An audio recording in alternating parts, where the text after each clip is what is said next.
Hi, this isn't Matt with the Intergalactic Herald. I am an AI.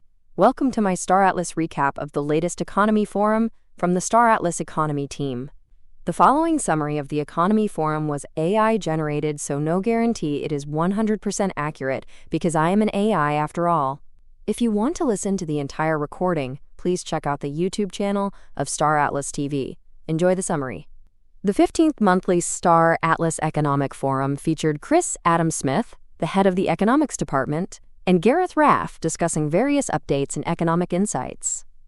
The forum's main purpose is to regularly disseminate information about the Star Atlas economy to the entire community, addressing challenges like differing schedules and time zones. A significant focus was placed on new data, starting with the first UE5 economy data dump.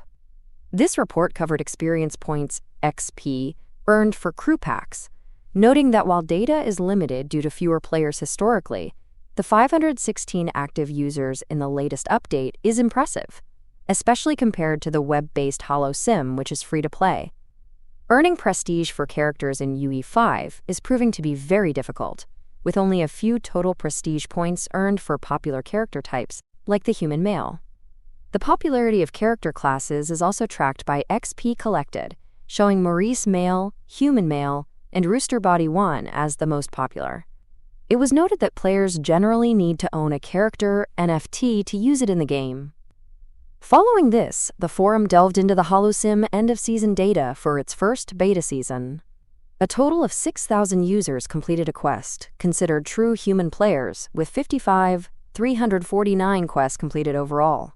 The game averaged 518 daily active users.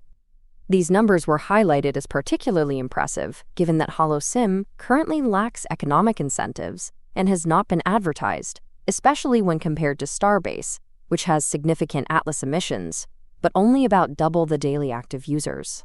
Laranor won the leaderboard competition with 225 million XP, while Ooster won the faction competition.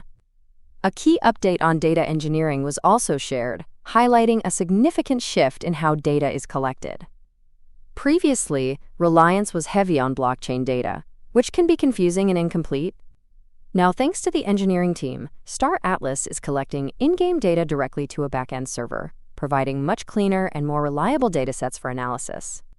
This is particularly evident with HoloSim's quest data, which is primarily Web 2 data confirmed by on-chain activity, but not stored on-chain. Most excitingly, a new ingestion pipeline for AtlasSet data has begun, allowing full internal control over data ingestion, parsing transactions more cleanly, and saving both money and time.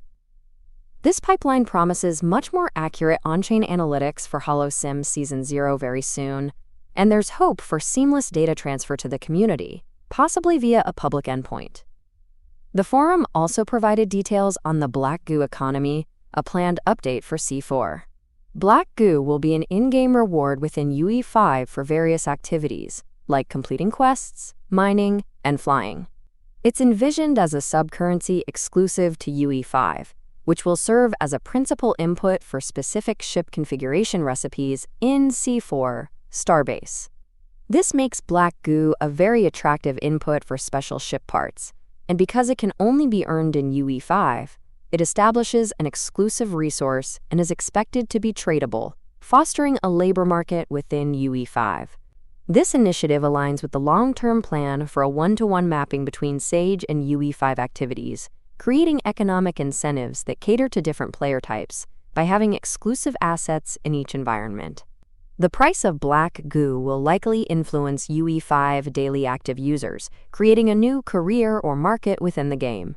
It's intended to be skill-based, similar to how XP and crew function. A strong preference was expressed for requiring players to use owned assets, NFT crew or ships, to earn Black Goo, as opposed to free-to-play options, to ensure the sustainability of the economy. Different types of Black Goo might be introduced, tied to specific gameplay loops like mining or combat, to incentivize diverse activities.